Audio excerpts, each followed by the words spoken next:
Fort Worth, 1878. The train shrieks to a halt, and an Irish bride steps onto sun-blanched boards, clutching a promise, only to learn her groom is dead. In his place waits a son with eyes like a storm and a heart locked by duty. Whispers coil through town. A sealed letter hints at a past that won't stay buried. One choice rises like heat off the prairie: surrender to expectation, or reach for a dangerous, aching desire. Every glance is a question, every silence a dare. And somewhere on this land, a secret is ready to burn. Tell us where you're listening from, and what do you crave most in period romances? The slow burn, the impossible choice, or the fearless heroine? Fort Worth, Texas, spring of 1878. The sky above the prairie was a pale, washed-out blue, drained of color by the midday sun. Dust rose in idle swirls along the train tracks as the iron beast screeched and hissed, exhaling one final breath before stillness settled once more over the dry earth. Siobhan Donnelly stepped down from the last carriage, her boots unsteady upon the wooden platform, worn from weeks of travel across a foreign land. She clutched a weathered satchel to her side and held a folded letter in her gloved hand. Creased, reread, and prayed over until the ink threatened to fade from her touch. Her dark green wool dress, though modest and carefully mended, clung too tightly to her skin in the rising heat of Texas. Her auburn hair, braided in a simple coil beneath a modest bonnet, was damp at the nape with nervous perspiration. She had imagined this moment 1,000 times, the face of James Morgan waiting with kind eyes, the relief of belonging after so much loss, the promise of a new beginning. But no such man stood at the platform. Instead, a tall figure watched her from the shadow of the freight shed, arms crossed, broad shoulders rigid beneath a dust-stained shirt and a wide-brimmed hat that threw his gaze into shadow. He did not approach at once. His boots were heavy upon the boards as he finally stepped forward. "You're Miss Donnelly?" The voice was deep and edged with gravel, clipped as if every syllable cost him effort. Siobhan's heart, already strained from anticipation, stumbled. "Yes," she managed, though the word caught in her throat. "I am. I'm Caleb Morgan." The name struck like a sudden wind. She blinked. "James's son?" His jaw tightened at the mention. "My father passed 3 days ago. Pneumonia took him faster than we expected." The world tilted. A distant whine from the locomotive echoed in her ears, but everything else fell into silence. Siobhan stood unmoving, save for the tremor in her fingers. "No," she whispered. "That cannot be." Caleb said nothing, only shifted his weight as if bracing himself for her collapse. But she did not cry, not here. Not in front of this stranger who looked at her with cool indifference, as though she were a shipment wrongly delivered. I had his letter," she said, holding it out like a relic. "He asked me to come, to marry him." He took the paper, barely glanced at it, then returned it without comment. "I know about the arrangement, but he's gone. There's nothing left to sign or promise." The words, though spoken plainly, struck with cruel precision. Caleb turned without waiting and gestured for her to follow. "You can't stay here. The town's no place for a girl alone." Siobhan hesitated. The platform had emptied. The world around her stretched into endless horizon, dry fields, and unspoken judgment. What choice did she have? With legs that barely held her, she followed him past the stables and through the dust-choked street where shopkeepers paused to stare. Her chest rose and fell with shallow breaths as unfamiliar voices whispered behind windows. They reached a battered wagon and climbed in without ceremony. The ride out of town was long and wordless, the wind pulling at the edge of her shawl and stinging her cheeks. Caleb's silence was heavy, not out of cruelty, she sensed, but something older, buried. When the house appeared in the distance, a broad ranch house, sturdy but tired, sitting amidst scorched earth and fading fences, Siobhan straightened her spine, though her heart sagged. A young man with restless eyes and a mocking smile waited on the porch. "Is that the bride?" he asked aloud, too loudly, not even trying to hide his derision. Caleb ignored him. "Matthew, get the guest room ready." Matthew scoffed. Didn't think we were running a boarding house. Do it, Caleb snapped. The moment stretched like an unstrung wire. Then Matthew disappeared inside, muttering under his breath. Caleb turned to Siobhan. You can stay for a few days, until you decide where to go next. She nodded, lips parted but speechless. The room they gave her was small, with a narrow bed, a faded quilt, and a wash basin that smelled faintly of iron. A single window looked out toward a field of brittle grass and silence. Siobhan sat on the edge of the bed, removing her bonnet with trembling hands. Her fingers found the chain at her neck, the silver cross her mother once placed there on a winter's night in County Clare, whispering prayers through cracked lips, and there, in the dim hush of a land that did not yet belong to her, she wept, softly, without sound. She wept for James Morgan, for Ireland, for her foolish dreams, and for the girl who had stepped off the train hoping to be a bride. Outside, the wind moaned low through the boards, and in the room next to hers, Caleb Morgan sat in silence, staring at a letter of his own, a different one, and wondering what sins a father takes with him to the grave. The sun rose over Fort Worth like a blade of fire, slicing through the haze of another dry spring morning. From the small window of her room, Siobhan Donnelly watched as the first light kissed the parched earth, setting the golden plains aglow. The silence of the Morgan Ranch was not the silence of peace. It was the kind that held its breath, waiting to judge her next step. She had barely slept. The tears she had wept the night before had dried on her cheeks like salt on stone. She had not expected tenderness, but neither had she imagined such cold dismissal. A man was dead, and with him the promise of a future. But the living did not mourn long in Texas. They worked. They moved forward. She pulled her shawl tighter around her shoulders and made her way to the kitchen, guided by instinct more than familiarity. There, the scent of coffee and firewood mingled, warming the air. But before she could take a full step into the room, a voice, low and unwelcoming, met her. "You're up early, Miss Donnelly." Eleanor Price stood by the stove, stirring a pot with deliberate movements.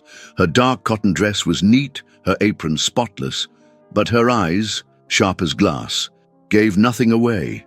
Siobhan offered a polite nod. "I thought I might be of help."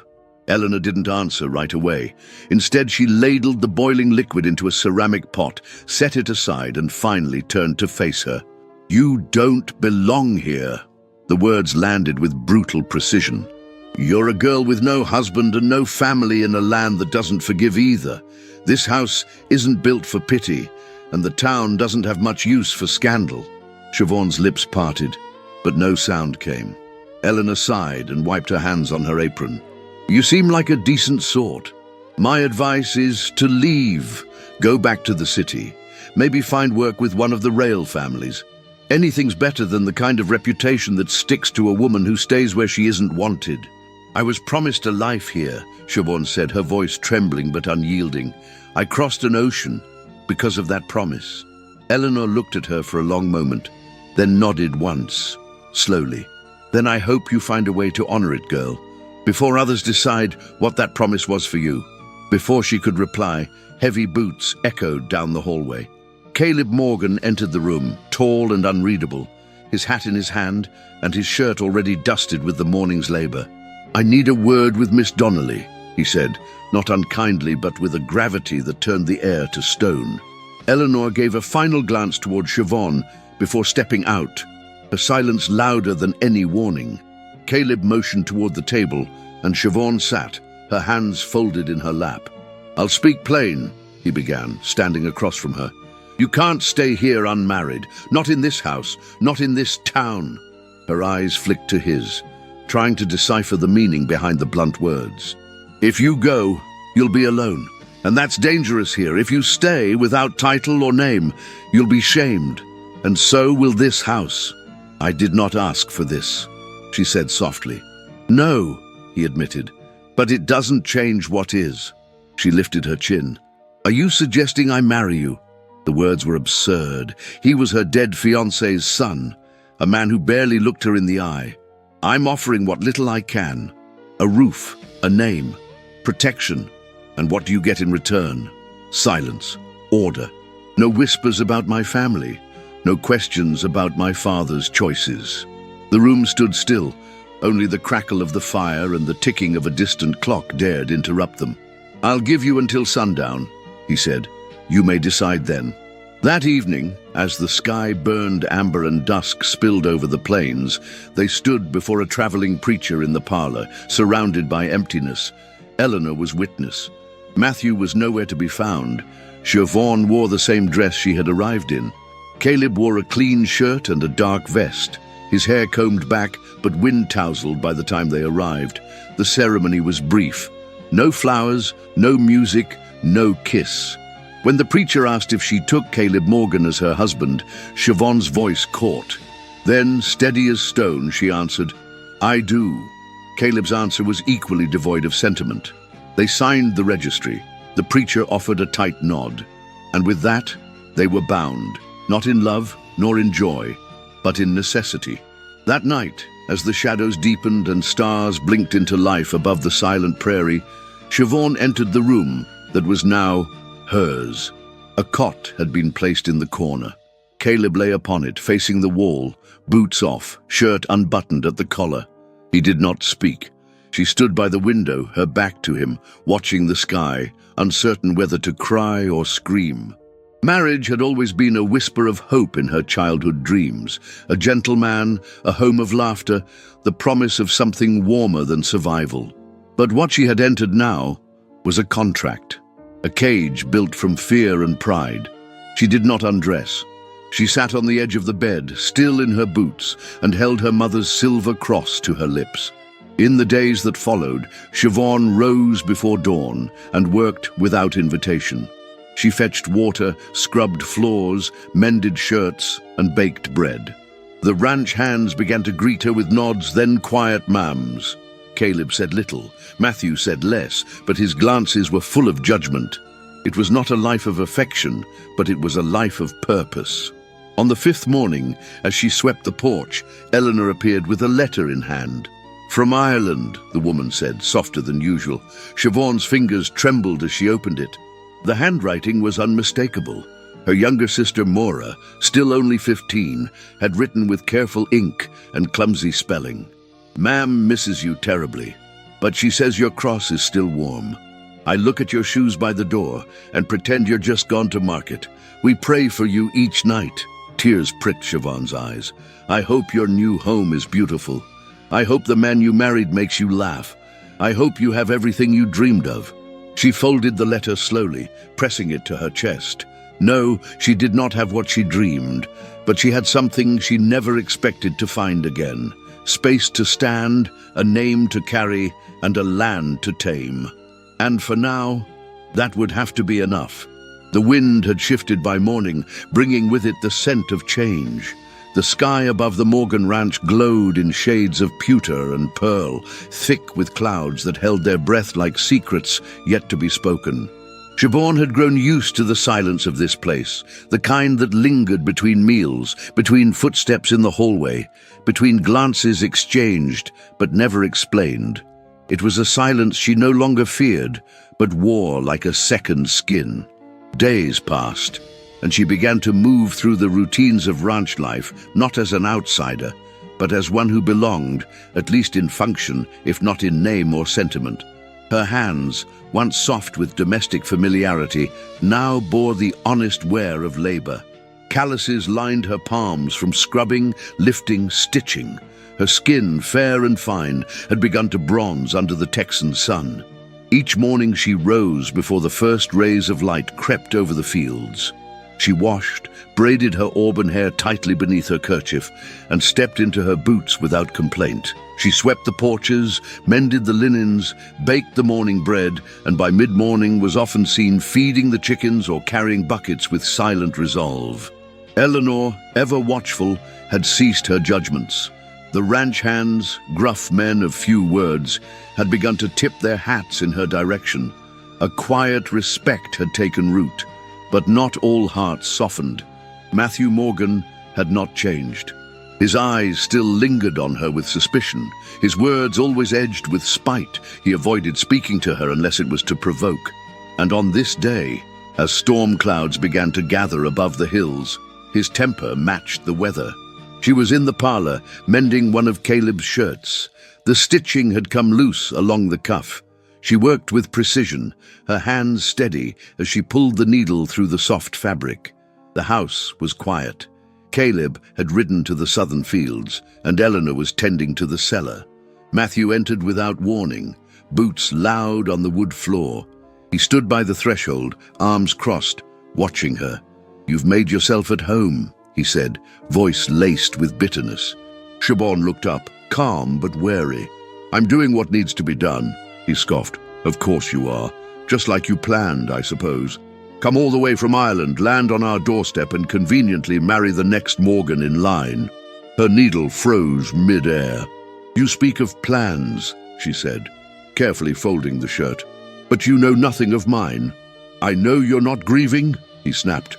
"My father meant something to this house, to this land. And yet here you are, sewing like you've inherited the whole ranch." Siobhan stood slow and measured. Her green eyes met his blue ones, unflinching. "Don't confuse dignity with indifference, Mr. Morgan," she said. "I came here to marry a man who offered me a future. That future was taken from me, and I chose not to collapse. That is all." Before Matthew could answer, the front door swung open.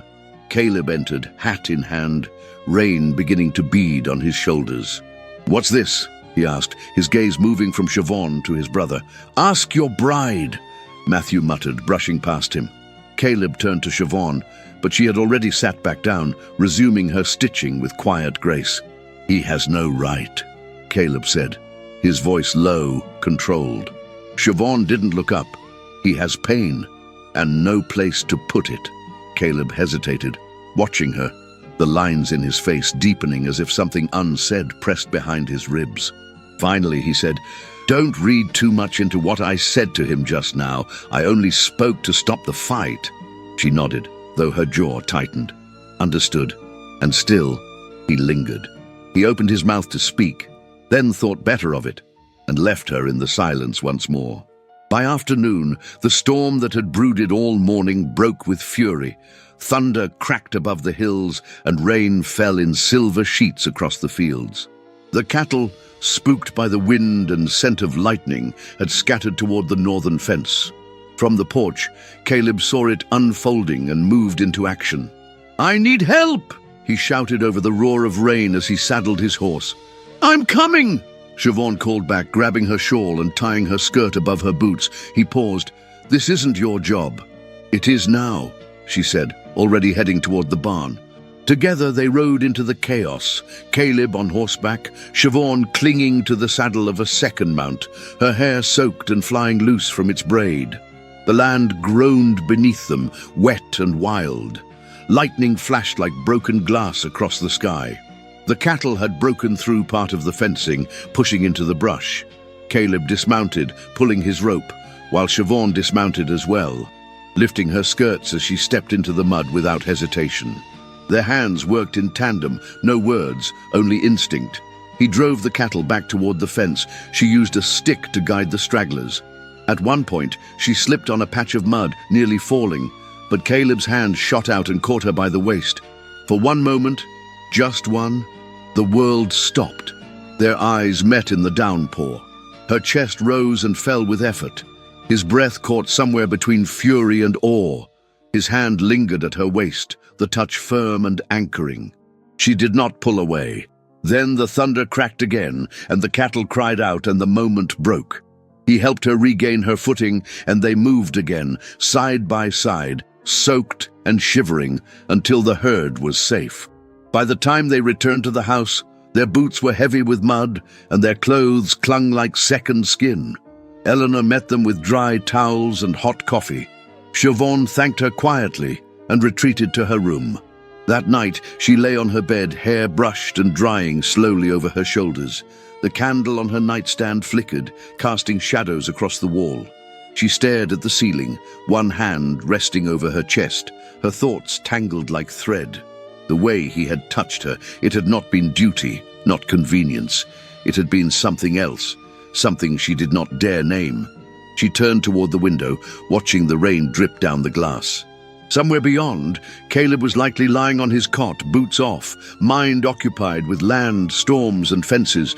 But she lay awake, wondering if what had sparked between them was a fleeting illusion, or the first crack in the walls they both so carefully guarded. And in the stillness, as the storm moved farther into the night, her heart beat not with fear, but with a question that would not let her rest. The wind had changed again. It swept through the fields in long, low howls, lifting dry soil from the ground and carrying with it the sharp scent of iron and mesquite. The Morgan Ranch stood stoic beneath the spring sky, its wooden beams sun-faded, its windows streaked with dust. From a distance, it looked like any other ranch born of sweat and stubbornness. But inside its walls, the air had grown heavy, thick with things unsaid, with gazes that lingered too long and footsteps that avoided the same floorboard. It began, as most things in Texas did, with a visitor. The first time Siobhan laid eyes on Edwin Hartwell, she felt the shift in the room like a sudden gust through a closed door. He arrived just past noon, seated in a black carriage with polished wheels and golden trim, drawn by two dark horses that did not flinch at the prairie wind. He stepped down in boots too clean for ranch soil, his frock coat pristine, his cravat expertly tied, and his gloves the kind no working man ever wore. Siobhan watched from the parlor window, needle paused mid-stitch, as Caleb descended the steps to meet him. The two men stood face to face, Hartwell's posture languid, his smile serpentine. Caleb all angles and stillness, jaw clenched, arms folded. They spoke in low tones, no raised voices, no shouts, but the tension between them was unmistakable, like the thick air before a thunderclap. She couldn't hear the words, but she saw the moment when Hartwell handed Caleb an envelope, and Caleb refused to take it. Hartwell slipped it back into his coat with a smirk, touched the brim of his hat with a mockery of courtesy, and returned to his carriage. The wheels groaned as the vehicle rolled away, leaving behind nothing but dust and unease. That night, over supper, Caleb said nothing. He ate in silence, eyes focused on the chipped edge of his plate. Matthew watched them both with a mixture of curiosity and contempt. Eleanor, seated at the far end, cleared her throat once and excused herself early, her back stiff with unspoken worry. It was not until the next morning that the whispers began. Siobhan went into town to collect supplies. She carried herself with the same quiet dignity she wore, like armor, since the day she arrived. Shoulders back, hair tightly braided, shawl pinned with care. But something in the air had changed. The blacksmith, usually quick with a respectful nod, turned his face away. The woman at the general store barely met her eyes, folding the fabric she purchased with unnecessary force. And at the church steps, where she paused to pray, two older women moved aside as she approached, whispering behind gloved hands. By the time she returned to the ranch, her chest ached with something more bitter than cold. That evening, Eleanor found her folding linens in the wash-house and didn't wait for a greeting. "Word in town is you were more than a bride-to-be," she said bluntly, her eyes narrowing. "They're saying James Morgan kept you as his intended companion long before he passed, that your arrival was less about marriage and more about inheritance." Siobhan froze, hands trembling against the fabric. "That's a lie," she whispered. "He wrote me letters. Nothing more." Eleanor's voice softened, but not her gaze. "Lies spread faster than truth in this town. You walk through the streets now, and they see not a bride, but a—" "Don't say it!" Siobhan snapped, eyes flashing with the fire of every insult she'd swallowed since stepping off that train. Eleanor studied her, then nodded, approving the fight she saw behind the tears. "You must decide if this land is your battle, girl," she said. "Because once you plant your feet, you best be ready to defend your place. They won't do it for you." Later that week, the whispers grew louder. A note was pinned to the church door. "Some brides come dressed in white. Others arrive in secrets." Caleb read it first. Siobhan saw him tear it down with a force that cracked the wood beneath his fist, but he said nothing to her, not that day, not the next. She kept to herself, moving through the house like a shadow, doing her chores with precision but no peace. She could feel the weight of every gaze, every unspoken question. Even Matthew, who once looked at her with open contempt, now avoided her entirely, as if unsure whether to pity her or fear her. Then, one market morning, the confrontation came. Siobhan had gone to town again, accompanied by one of the ranch hands. As she passed the mercantile, she heard Hartwell's voice, silken, smooth, and laced with poison. "Shame what happened to the Morgans," he was saying to the storekeeper. "To think their name now rests in the hands of a foreign girl with no blood ties and uncertain virtue." The moment she appeared, he turned with the smile of a man who knew precisely the damage he'd done. "Mrs. Morgan," he greeted with theatrical politeness, "you do wear your title well. Such a shame your husband doesn't see fit to wear his ring as proudly." Her cheeks burned, but she did not speak. She only walked on, chin high, though her heart thudded like a drum inside her chest. That evening Caleb rode in late, his clothes dust-streaked, his eyes dark. She waited on the porch steps, watching the horizon fade from amber to violet. When he tied his horse and climbed the steps, she stood. "I heard what Hartwell said in town," she began. "They think I was with your father, that I came here for land, for money." Caleb said nothing, brushing past her toward the door. She followed him inside, her voice firmer. "Do you regret marrying me?" He paused, his back to her. "That's not a question I'm going to answer," he said. "But you could," she pressed, her voice trembling. "You could look me in the eye and say what you think of me, what you truly believe." He turned then, slowly. His face was unreadable. Not cruel, not kind, just closed. "I don't believe anything that town says," he said. "But you don't defend me," she whispered. "Not when it matters." He stared at her a moment longer, then walked away, his footsteps fading into the silence of the house. Siobhan stood alone in the parlor, the light dimming around her. The shadows on the floor stretched longer, like the arms of ghosts she could not shake. Outside, the wind howled like wolves in the distance, and in her heart, the battle Eleanor had warned of had already begun. The sky burned with the cruel light of noon. Heat rose from the ground in wavering waves that blurred the edges of fence posts and bent the distant hills into mirages. The cattle lowed in the distance, uneasy in the thick, oppressive air, their tails swishing as dust clung to their flanks. A storm was building in the far sky, just beyond the line of mesquite trees, but the land held its breath, suspended in the silence that always came before the first crack of thunder. Siobhan wiped her brow with the back of her hand, her cheeks flushed from the effort of the morning's work. She had insisted on helping with the roundup. Eleanor had warned her not to, and Caleb had said nothing, had only looked at her with those quiet, unreadable eyes before turning away and saddling his horse. She had refused to stay behind. Now, beneath the unrelenting sun, her skirts tied above her boots, her sleeves rolled high, she moved alongside the hands with a determination that bordered on reckless. The ranch had become her battleground. She would not retreat. But pride was a dangerous thing. She didn't see the gopher hole until it was too late. Her boot caught, twisted, and her body pitched forward hard. The world tilted, then went dark with the force of her fall. She landed with a sickening thud against the dry earth, her breath knocked from her lungs, dust filling her mouth, her palms scraped raw. Shouts rose in the air, unfamiliar voices, and then Caleb was there.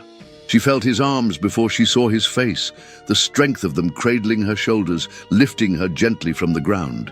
"Siobhan," he said, voice low, taut with alarm. "Don't move. I'm fine," she whispered, but her voice broke, her pride shattered with it. "You're bleeding," he muttered, his thumb brushing a smear of dirt and blood from her temple. She tried to pull away, but he held her firm, lowering her to sit beneath the shade of the nearest tree. The ranch hands backed away, giving them space, their boots crunching in the brittle grass as they returned to the herd. His hands moved with surprising care. He pulled a handkerchief from his coat and dabbed her brow, then her palm. His fingers lingered longer than necessary, his touch gentle, reverent even, as if unsure how to treat something fragile that had somehow survived the fall. She looked at him through the shimmer of tears and grit. "Why are you being kind to me now?" He said nothing for a long moment, eyes focused on the scrape across her wrist. Then, without meeting her gaze, he said, "Because I didn't want to see you broken." She pulled her hand back, cradling it to her chest. "You didn't want to see me broken, or didn't want to carry the blame?" His eyes flashed then, steel grey and sharp. "Is that what you think of me?" "I don't know what to think of you," she breathed, voice shaking. "You never look at me unless I'm in trouble. You don't speak unless I've disappointed you. I walk through your house like a ghost, trying not to breathe too loudly. And yet you watch. I know you watch me." Caleb stood and turned away, fingers clenched at his sides. He said nothing. She rose to her feet, unsteady, her breath caught somewhere between defiance and desperation. "I've lived a whole life knowing what it means to be unwanted. Back home, I was the child of famine, the girl without dowry, the one mothers warned their sons about. I came here because someone said I was worthy of a future. And now I'm just a mistake tied to your family name." His voice, when it came, was low, bitter. "You weren't the only one James wrote to." The words struck her like a slap. She blinked. "What?" He faced her now, the mask gone from his face. He looked tired, torn. "I found other letters, in his study, before he died. Written to women in Ireland, offers of shelter, of marriage, promises." He paused. "You weren't the only one," he considered. Her breath hitched. The ground seemed to sway beneath her feet. "I don't know if he meant it," Caleb continued. "I don't know if he would have chosen you in the end. But when you arrived, he was already gone, and I resented that you were here, that he'd made a choice I was left to honor." A tear escaped the corner of her eye. She brushed it away with the back of her hand. "So I was a burden to you, an obligation." "No," he said quietly. "You were a question I didn't want to answer." The sky rumbled above them, the wind stirring as the storm finally stirred to life. They returned to the house in silence, their clothes damp with sweat and shame. The sky darkened to slate, and the first drops of rain struck the windows like whispers of things unsaid. That night, the storm arrived in earnest. Lightning carved the sky in jagged silver, and the wind howled around the ranch like a chorus of ghosts. Inside, the lamps flickered, the fire snapped, and the walls creaked as if remembering 1,000 secrets long buried. Siobhan stood by the parlor hearth, her hair unbound, her body wrapped in her shawl. The torn edge of James Morgan's letter rested in her hand, its ink faded by time and tears. She stared at it a long while, then held it to the flame. The paper caught slowly, curling at the edges, blackening until only ash remained. She watched it drift upward, weightless, useless, gone. "Why did you burn it?" She turned. Caleb stood in the doorway, barefoot, his shirt open at the collar, his eyes locked on hers. "Because I don't know what he promised me," she said, "and I don't care anymore." He stepped into the room, the light catching the planes of his face, the weariness in his eyes. "You said I was a question," she whispered. "Then answer me now." He crossed the space between them slowly, as if unsure the floor would hold. His hand reached for her cheek, brushing a strand of damp hair from her face. The touch was soft, searching. Their eyes met, and in that moment, beneath the storm, within the silence, they kissed. It was not rushed, not violent, but deep, slow, aching. It was the kind of kiss that asked for permission and offered no promises. A kiss that held everything they had buried beneath duty, pride, and silence.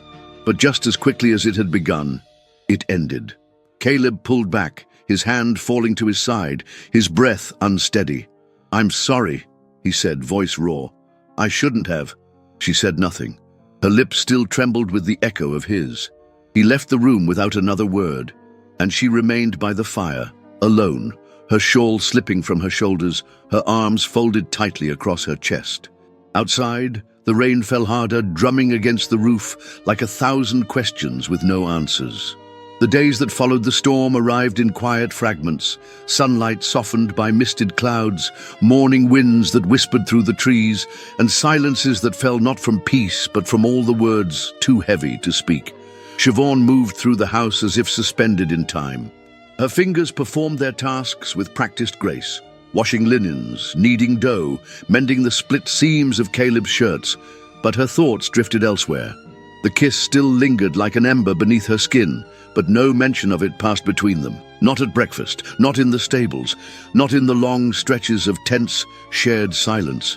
Caleb, if anything, had grown colder, not in cruelty, but in a retreat so complete it wounded deeper than sharp words ever could. Matthew, who had watched his brother and Siobhan with mounting unease, finally erupted. It was on the third morning when Caleb found him idling at the paddock instead of repairing the rear fence. "You've had enough time to sulk," Caleb said sharply. "I need every hand working, or do you prefer to let the ranch rot while you lick your pride?" Matthew threw the hammer across the ground, the sound of iron striking dirt slicing the air. "I'm not the one acting like a damn martyr," he snapped. "You think burying yourself in labor will change what's happening around you? The ranch is falling apart, Caleb. The land's drying up, the cattle are nervous, and you're too blind or too proud to ask for help." Caleb took a step forward, fists clenched. "You want to help? Then work. I didn't ask for your commentary." Matthew laughed bitterly. "No, you never ask for anything. Not from me, not from anyone, not even from her." There was a pause, a dangerous one. "She's not our enemy, Caleb," Matthew said quieter now, "but you treat her like one. If she leaves, it won't be because of Hartwell.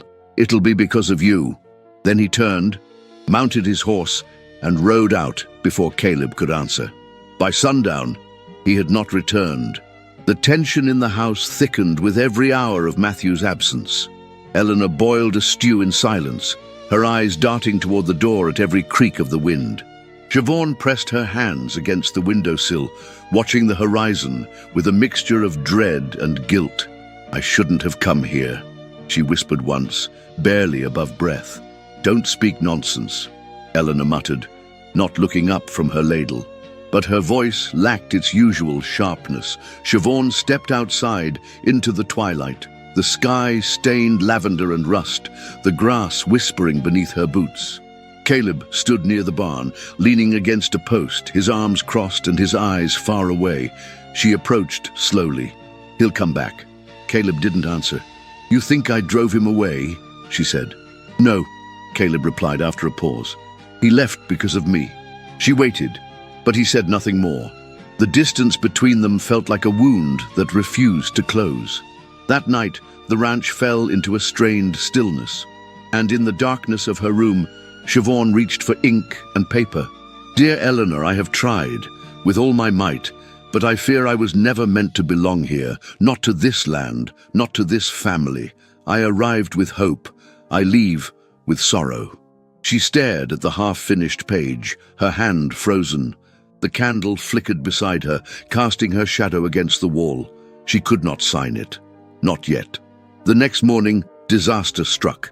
One of the ranch hands came pounding on the kitchen door before sunrise, panting and wild-eyed. "The west line's been tampered with," he gasped. "Water's not moving past the split gate. Cattle are already restless. Something's wrong." Caleb was out the door in seconds, Siobhan at his heels. They reached the irrigation trench where the water line had been carved with sweat and years. What they found turned the blood in Caleb's veins cold. The wooden sluice had been deliberately dislodged, the rocks beneath it disturbed, the earth dry where it should have run wet. "Sabotage," Caleb muttered, kneeling to inspect the damage. "Clean cuts. Someone used a blade." "Who would—" Siobhan began, but stopped. She already knew the answer. "Hartwell!" Caleb stood, rage barely held in check. "You should call the sheriff," she said. "No." Her eyes widened. "Why not?" "Because the sheriff plays cards with Hartwell every Friday night," Caleb said, bitterness tightening his voice. "Because in this town, justice isn't given to those who work the land. It's sold to the ones who own it. Then what will you do?" He looked toward the hills, his jaw set. "I'll fix it myself." He turned back toward the barn without another word. Siobhan remained by the waterline long after he had gone. She crouched beside the broken sluice, running her fingers through the dry dust. The land beneath her felt wounded, like her. She couldn't breathe. That afternoon, she returned to her room. The unfinished letter still sat on her desk, ink dry on the page. She read it once, then again, and then slowly she folded it and slipped it into the drawer. She was not ready to leave, but she was also not ready to stay. As twilight bled into dusk, Siobhan walked alone to the riverbank behind the orchard. The wind had calmed, and the sky shimmered with early stars. She knelt by the water's edge, her skirt brushing the reeds, her boots sinking into the soft earth. She pulled her silver cross from beneath her blouse, the chain glinting in the dim light. Her fingers clutched it tightly, as if the weight of it could ground her to this place, to this life. She did not pray. She had no words left for heaven, but her lips moved silently, her heart beating like a drum beneath her ribs. What had she become in this place? A wife in name, a ghost in her own story, a stranger to the man she had once tried to hate and now could not stop thinking of. She dipped her hand into the water. It was cold, clear, steady, the only thing in Texas that seemed to know its purpose. She stayed there long after the stars had bloomed, the silver cross pressed between her palms, the river flowing steadily past her knees. And when she rose, she was no closer to an answer, only more aware of the fire smoldering beneath the silence. The sun had long disappeared behind the hills when the sound of hooves shattered the stillness. A single rider approached the Morgan Ranch through a trail of dust and darkness, slumped forward in the saddle, as if held upright only by sheer will or the mercy of the horse beneath him. Siobhan stood on the porch, arms wrapped around herself, her shawl fluttering in the wind. Eleanor had just whispered that another day had passed without word from Matthew. Caleb had said nothing, only tightened his grip on the fence post he was repairing, as though holding the land together would keep his brother from falling apart. But now the stillness cracked. "Someone's coming," Siobhan said, her voice barely louder than the breeze. Caleb was beside her in an instant, his eyes narrowing. As the rider neared, the outline became clear. Matthew, hunched and bloodied, his shirt torn, his face swollen and streaked with dried mud. He slid from the saddle before the horse fully stopped and crumpled to the ground. "Matthew!" Caleb rushed forward, kneeling beside him. "I've got him!" Siobhan cried, already darting toward the barn to fetch water and cloths. They carried him inside, placing him on the sofa, the lamplight revealing just how far he had fallen.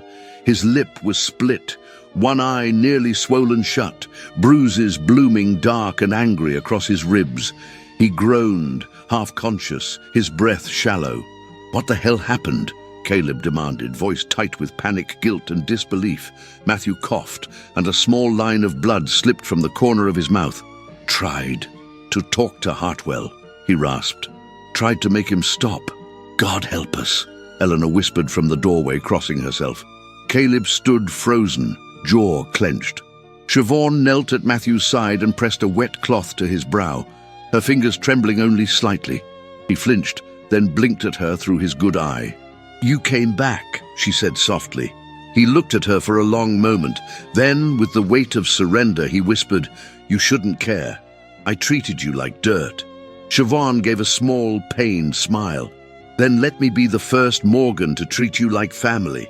His lips curved, barely, but it was enough. Caleb stood at a distance, watching. Siobhan's fingers moved with gentle precision, her voice low, coaxing comfort from pain.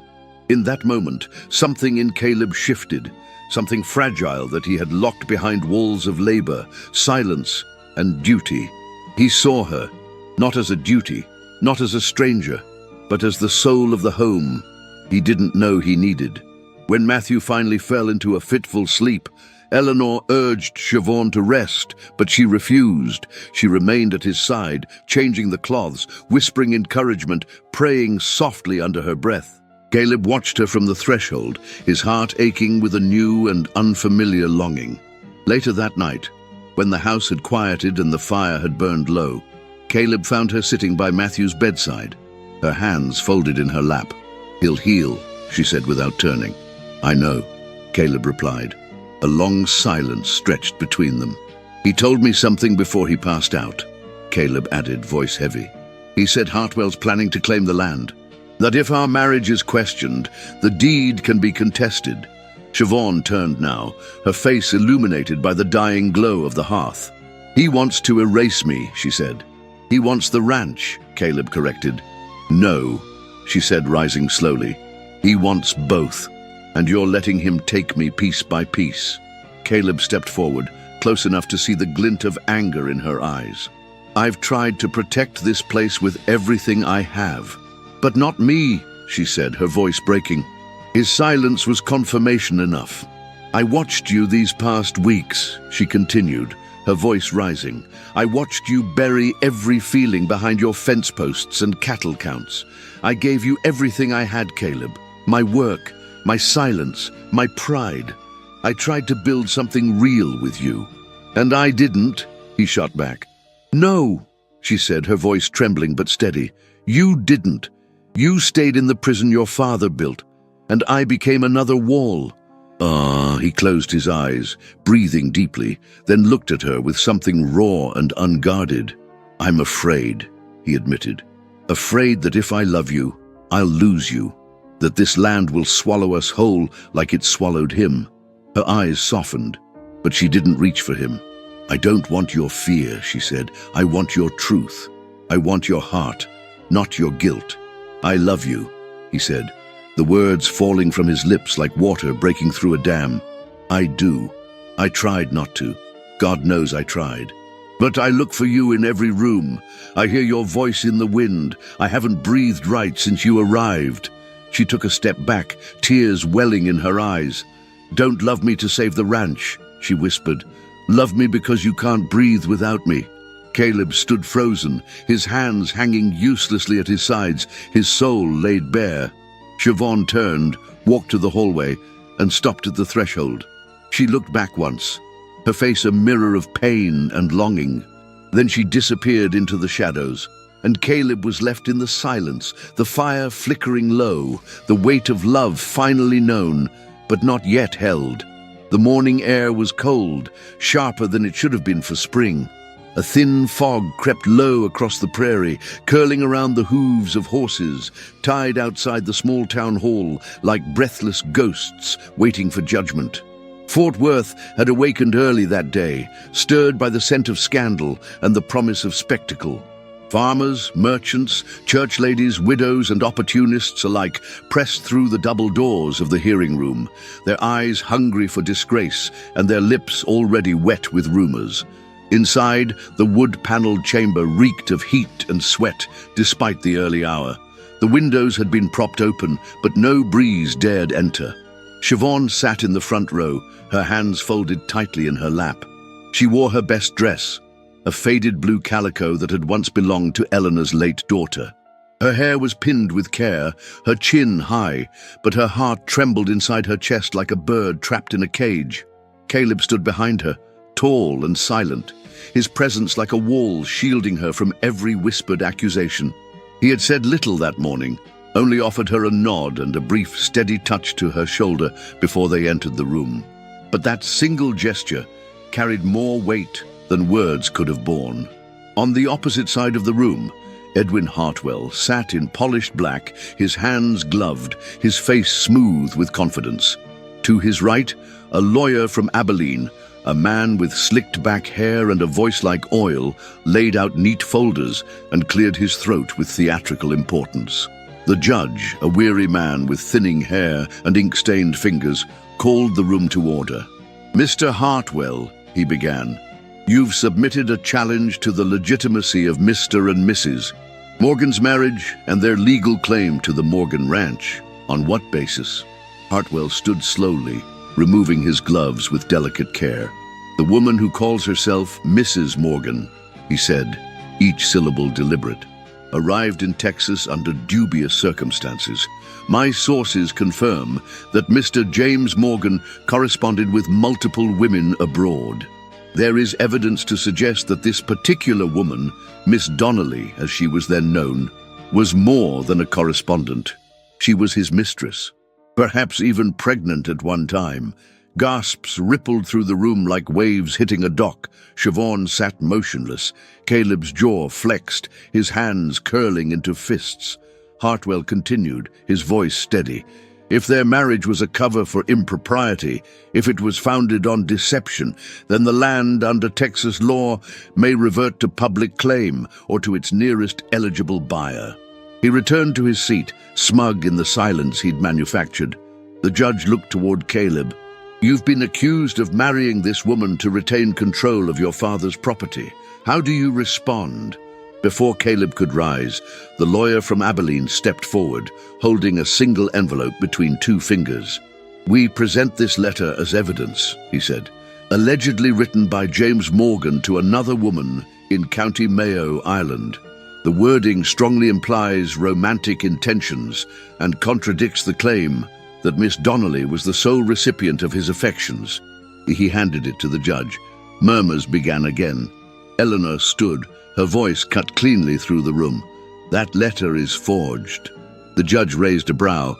You have proof, Mrs. Price. I have eyes, she said, and I was there when the real letters arrived. I know James Morgan's hand. That ink doesn't match, and the wording reeks of Hartwell's theatrics. She turned toward the spectators. Y'all remember who James Morgan was? A proud, difficult man, yes, but no snake. He might have considered several girls, but when he chose, he wrote once more. One letter, one promise, and that promise sits before you. All eyes returned to Siobhan. She stood slowly, heart pounding. With trembling fingers, she reached into her satchel and produced a folded envelope, its paper creased and delicate with age. She said nothing as she handed it to the judge. He opened it, read silently, read again, then looked up. This letter is dated 4 weeks after the one submitted by Mr. Hartwell's counsel. It speaks clearly. I have made my choice. Miss Donnelly is the one I wish to bring to Texas. She shall carry my name. A hush fell. Even the birds outside seemed to wait. Caleb rose. Slowly, each step he took toward the bench echoed in the wooden room like the ticking of an old clock. I married Siobhan Donnelly because I had no other path. But I stayed married to her because she became the soul of that house, he said, voice low but sure. She kept it warm when grief turned it cold. She worked harder than any man I've ever hired. She bore your stares, your gossip, and she never asked for anything in return. His eyes scanned the crowd. You can call this marriage a mistake, but I won't.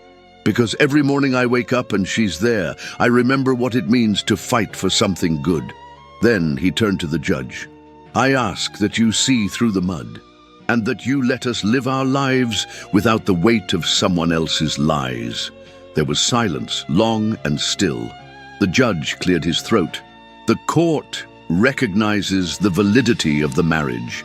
The land remains in the possession of Caleb and Siobhan Morgan. This hearing is concluded. A wave of noise surged behind them, but Siobhan didn't hear it. She only heard her heartbeat. Caleb took her hand, quietly, firmly, and guided her through the crowd and out into the waiting light. The sky had cleared. The fog had lifted. That night, the stars returned. Siobhan sat on the back steps of the ranch house, her skirts brushing the stone, her hands folded over her lap. The fields stretched before her, silvered by moonlight. She heard his footsteps before she saw him. Caleb didn't speak at first. He simply sat beside her, shoulder brushing hers, gaze turned upward. You were braver than I was today, he said softly. She shook her head. I was just tired of being quiet. He looked at her then, really looked, not as someone beneath his protection or part of his inheritance, but as a woman, a soul. I never meant to shut you out, he said. I only didn't know how to let you in. I didn't come here to be let in, she replied, eyes glistening. I came here to build something beside someone. I didn't want to be a burden. I wanted to be a partner. You are, he whispered. He reached for her hand, and she didn't pull away. Their eyes met. And there, beneath the stars, the kiss they shared was soft, unhurried, certain. It was not born of desperation or confusion, but of quiet resolution. A beginning, not of a truce, but of trust. They stayed there long after the world had gone to sleep. Two shadows on the edge of the land, no longer strangers, no longer divided. The wind arrived first, sharp, whistling low through the grass, like a warning whispered by the land itself. It stirred the trees at the edge of the pasture and bent the wheat to its will, making the fence posts groan and the horses paw at the earth. The air thickened with the scent of rain and distant lightning, and the sky, once soft with the blush of early evening, turned a bruised and aching grey. Inside the ranch house, the walls creaked with unease. Siobhan stood at the window, her fingertips brushing the edge of the glass, watching the sky swell with fury. Beyond the hills, clouds gathered like soldiers at the edge of war. She had seen storms before, but not like this, not with the weight of something sacred beneath it. "They're saying it'll break before midnight," Eleanor said quietly, stepping up behind her with a candle in hand. Siobhan didn't turn. "It's already broken, just hasn't shown its teeth yet." Caleb had gone out hours ago to inspect the lower fields, concerned that the new sluice repair wouldn't hold. The earth was still soft from the sabotage days earlier, and any sudden downpour could split it wide again. He hadn't said much before he left. He rarely did when worry gnawed at his bones, but he'd looked at her, just once, long enough for her to read the message in his silence.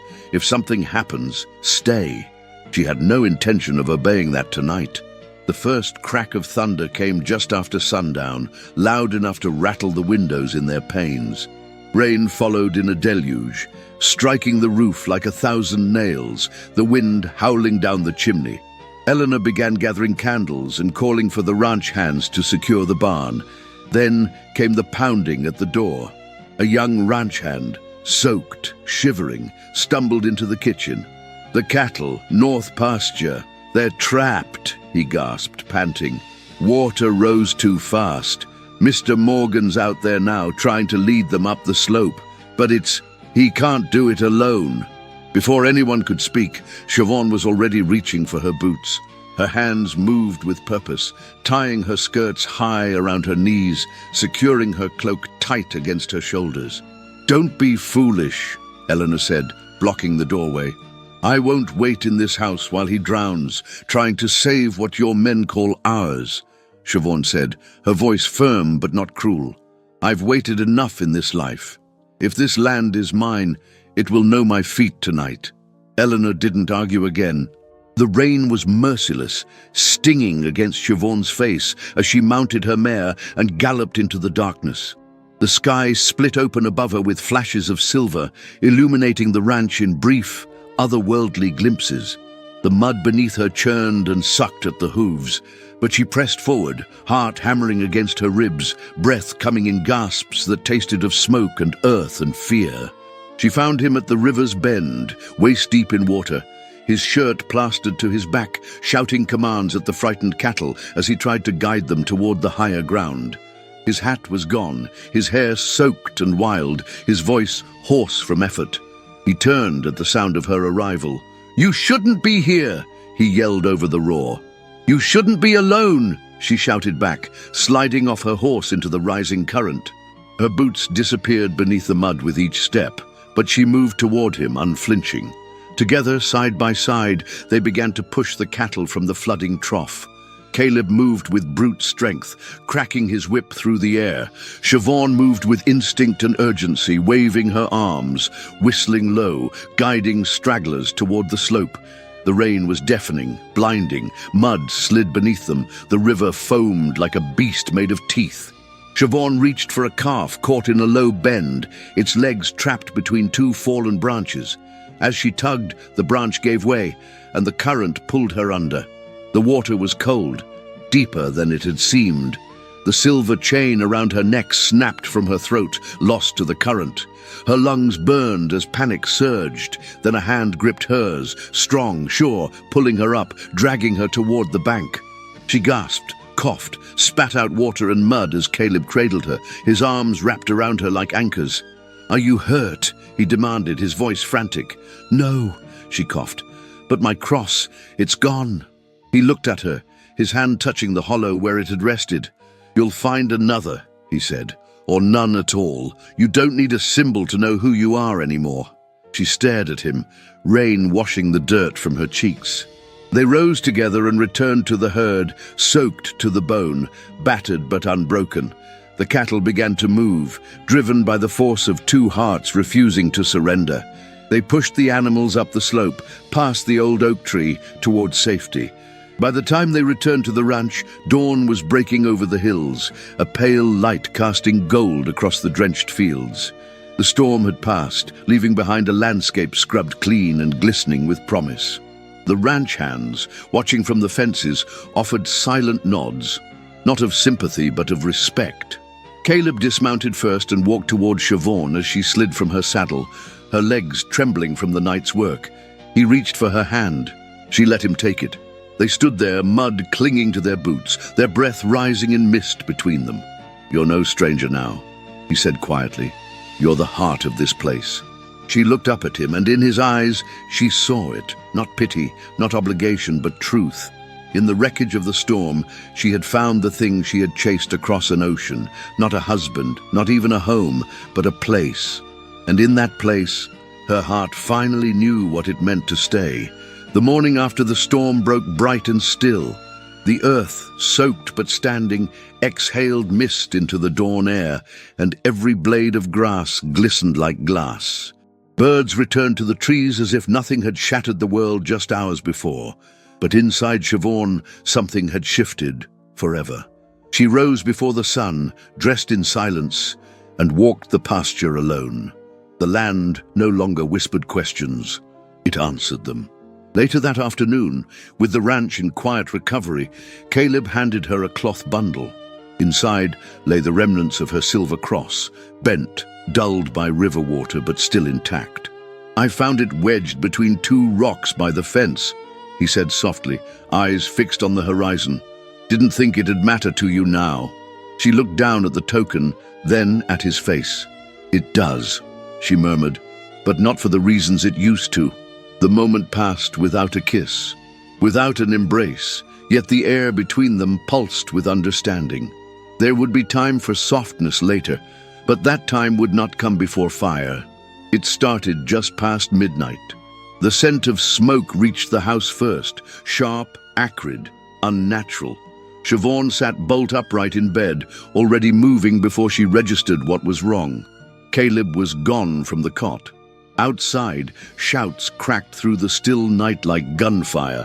The glow through the window pane was not candlelight, it was rage set alight. She ran barefoot across the porch, her nightdress soaked by dew, the wind pulling at her hair. The barn blazed against the darkness like the mouth of hell, flames devouring the wooden structure in greedy gulps. Horses screamed from inside, and Caleb, God help him, was already inside, leading them out one by one, shielding his face with his coat. "Hartwell!" someone shouted. From the shadows, Siobhan saw him. Edwin Hartwell, eyes wild, shirt torn, holding a broken lantern in one hand and a pistol in the other. "Get back!" he shouted, breath ragged. "You think you've beaten me? You think this Irish whore gets to wear the Morgan name and steal what should have been mine?" Before she could cry out, Caleb tackled him from behind. The two men fell into the dirt, fists landing with sickening thuds. Siobhan screamed as Hartwell landed a blow to Caleb's jaw, then reached for the gun again. Suddenly, another figure lunged from the side. "Don't you touch my brother!" Matthew roared. The younger Morgan slammed into Hartwell, dragging him off Caleb and pinning him to the mud, with a strength born not just of fury, but redemption. Ranch hands surged forward, restraining Hartwell as the fire crackled behind them. The sheriff arrived moments later, gun drawn, and took the land baron into custody without ceremony. Hartwell spat blood and ash, eyes filled with hate. "You'll regret this, all of you." But no one answered him. He was no longer a man. He was a warning. The fire was finally extinguished, but the barn stood half-charred, its beams blackened like bones. Siobhan stood by Caleb's side as he wiped blood from his mouth and looked at what had nearly been lost. "He wanted to destroy what we built," he muttered. "You stopped him," she said. "No," he turned to her, voice low. "You did, from the moment you stepped off that train." Later that morning, as the sun broke fully over the hilltops, Caleb came to her carrying something wrapped in a clean handkerchief. "This was my father's," he said, pressing it into her palm. A pocket watch, gold, heavy, its surface smooth from years of use.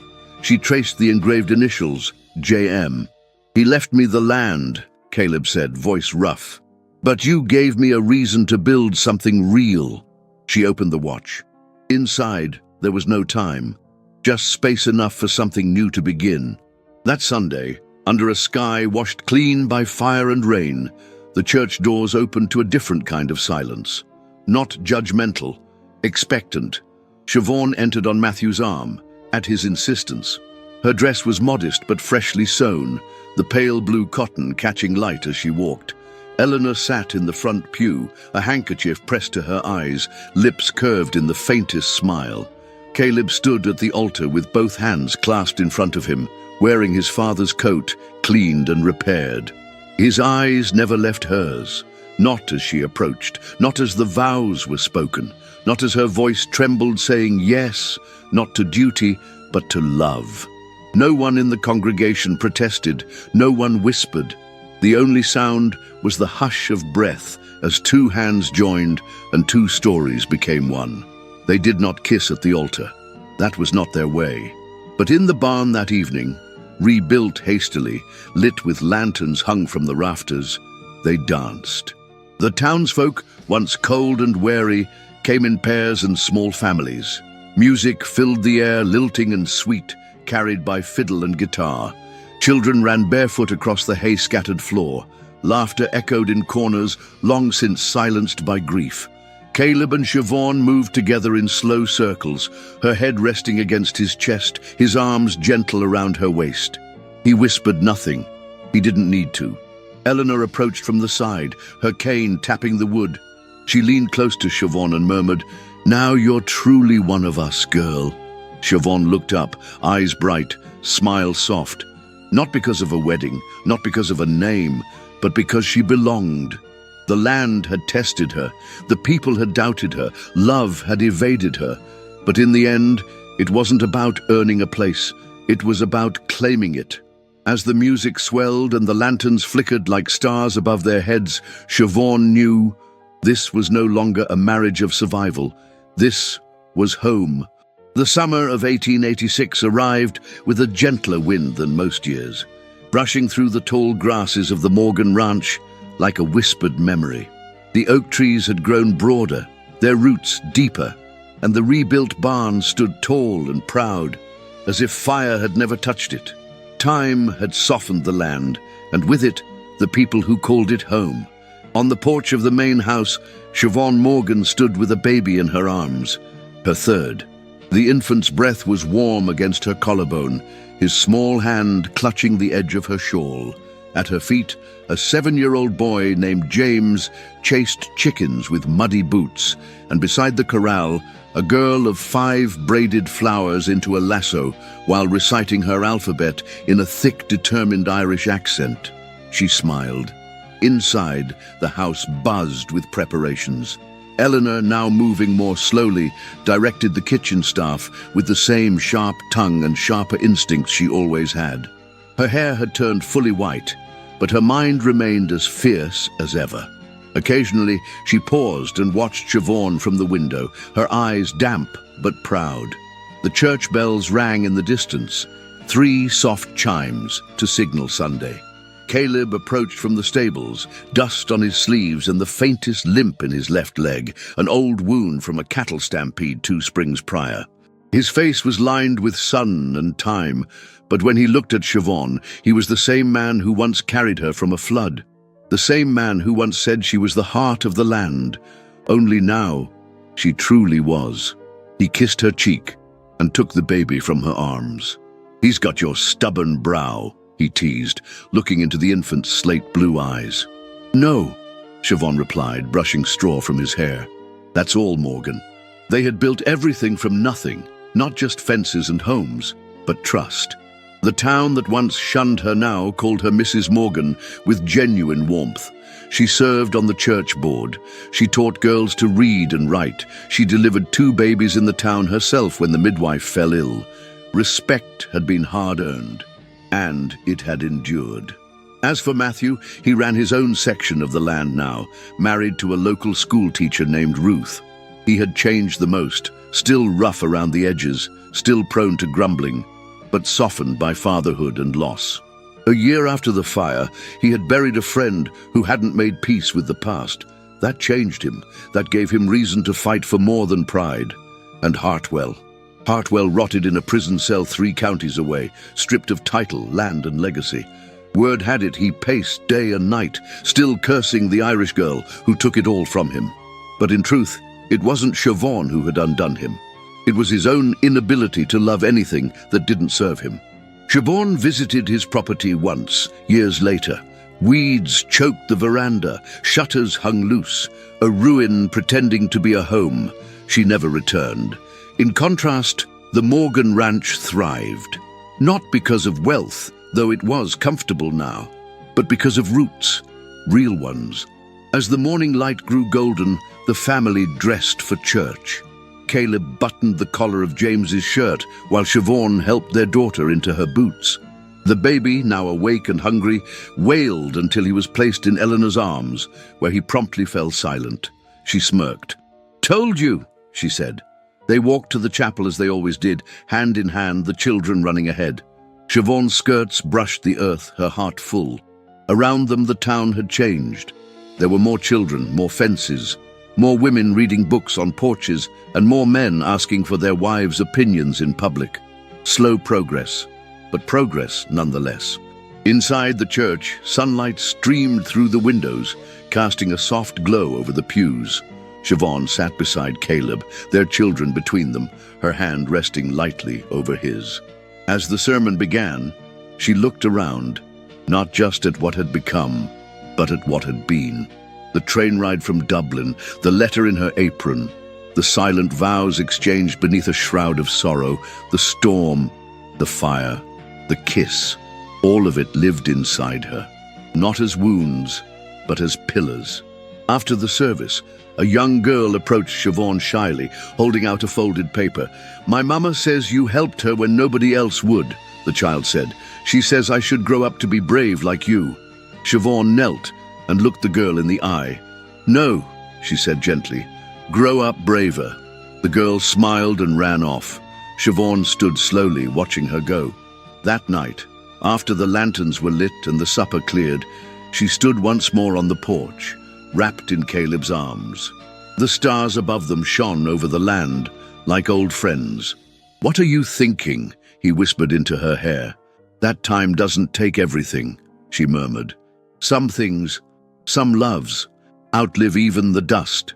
He held her tighter, and in the silence that followed, with children asleep and a wind full of summer, Siobhan Morgan, once a stranger, once a servant of destiny, closed her eyes and knew she had not been sent here. She had chosen it, and she had been chosen in return. Some stories linger in the heart long after the final lanterns have faded. Siobhan's journey was not one of fairy tales or perfect beginnings, but of courage, resilience, and the power of choosing love, even when the road is uncertain. She crossed an ocean with only hope in her hands. She endured judgment, loss, and fire, not only of the land, but of the soul. And in the end, she didn't just find a husband or a home. She built a legacy, one step, one heartbeat, one breath at a time. This tale reminds us that sometimes the family we build matters more than the one we leave behind, that love, to last, must be forged not in comfort, but in storm, and that even the most unexpected chapters can become the ones we treasure most. If you made it this far, thank you. You're part of this story now. We'd love to know what touched you the most. What moment made you hold your breath? What line stayed with you? Share it in the comments below, and if you reach this very end, write the word home, so we know you walked every step of the journey with us. If you feel moved to support the team that makes these stories possible, your super thanks means the world, whether it's $1 or whatever you wish. Every gesture helps us bring more of these heartfelt romances to life. And if supporting financially isn't possible right now, that's okay. Just sharing this story with someone who loves historical tales is already a beautiful gift. You never know whose heart it might heal, inspire, or awaken. Don't forget, more stories like this await you in the video cards and on our channel. Stories of love that resists, endures, and transforms, just like Siobhan's. Thank you for being here. And remember, love is not something we find. It's something we choose, again and again.